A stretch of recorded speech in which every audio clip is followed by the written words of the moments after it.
Before we start this video, I just wanted to say that this was a school project that everyone said that was too good to not upload on the main channel, so hey guys, I'm Deadbeams White Sea, and I'll be teaching you guys about Polonium. So look, man, I'm sorry, that just sounds really boring to do, and this is a dead memes video here, so no. Imagine this, you're an ex-KGB member, you've moved to Britain, and now you're criticizing the Russian government, and you're having a few chats with the people of London. Pip pip cheerio, comrade. And everything is just fine. Your throat sucks, your immune system's failing, your bone density negative, your hair is falling out. Ah! And 22 days later, you're dead. Now you're probably thinking, memes, I don't understand a word you're saying, please slow down. No. That was the life of Alexander, this last name that I'm not going to pronounce. Litvinenko. An ex-KGB Russian spy moved to Britain who went through all this yada yada yada yada. But why did he die? Aliens. That, or Polonium-210.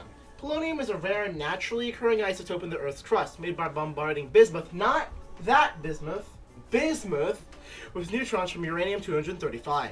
Nowadays, it's used mostly in the aid of creating commercial items such as tape, rolling paper, synthetic spinning fibers, and even some computer chips.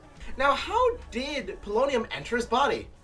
I don't know, but it's theorized that it was snuck into one of his drinks as he was having all these meetings in cafes. But, hold on. How did this guy spiking his drink not get harmed by the polonium? Ask nobody watching this video because of general knowledge or assumption of a radiation threat, but I will ask as a recordable question anyways in order to get high points in this project. Good question! Polonium emits alpha particles, which has incredibly low penetrating power. Look, even my self-esteem could block it, okay? But when it's ingested, that's when things get bad quick.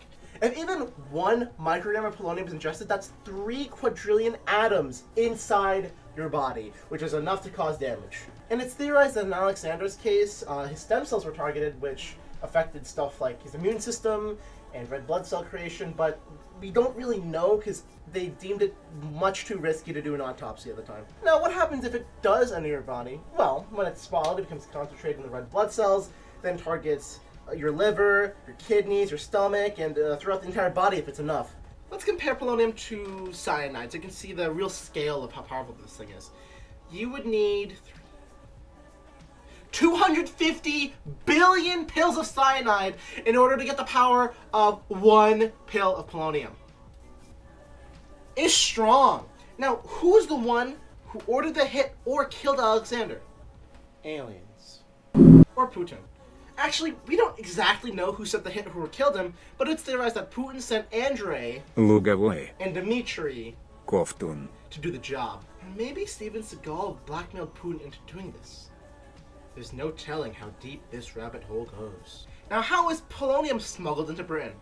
I don't know. But what's worrying is that neither does Britain or even Interpol. Interpol standing for Interns Assisting Unhappy Llamas. And you're probably thinking, hey Lance, that joke doesn't make sense. Interns Assisting Unhappy Llamas can't stand for Interpol. Yeah, and Interpol, International Crime Police Organization, doesn't stand for Interpol either. Seriously, why not just be called the ICPO or the INTPO? Just because it doesn't sound good does not mean that you can cheat the system like that. Young man, I am calling your parents and I'm sending you to the principal's office.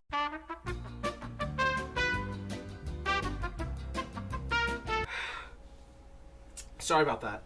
Now these days, we do have treatment to counteract the effects of polonium poisoning. You know, chelting agents such as dimercaprol and penicillamine, first try, has been used in animal research and some human experiments. And thankfully, we haven't had too many scares with polonium ever since Alexander. We had a few in 2007. The groundwater in one of the valleys in Nevada had traces of polonium, and while the public water was just fine, anyone using well water was told to boil the water thoroughly before letting anything ingest it. There were very, very small traces of polonium found in milk, but the FDA didn't think it was enough to do any harm, so they kind of ignored it. And there was also some worries with polonium in gasoline, but as long as you're not drinking gasoline, you should be A-okay. Now, what are my thoughts on this? I think it's horrifying how we can just huck a little bit of polonium over nations and then just kill whoever we want. And the sheer power of polonium is pretty worrying too. I mean, look at Alexander. Okay, look at Alexander while he was still alive.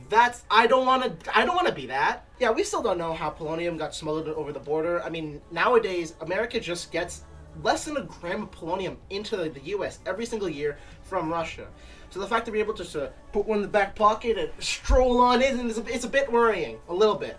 Now, that's not nearly as scary as the impending AI overtaking of our entire existence, but we will talk about that another day. So in order to prevent polonium poisoning, don't speak out against the Russian government.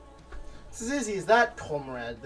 And one last final thing before I end this video. Good luck to whoever goes next.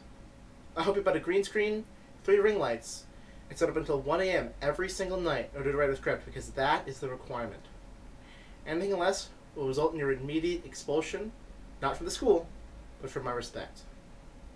Bye!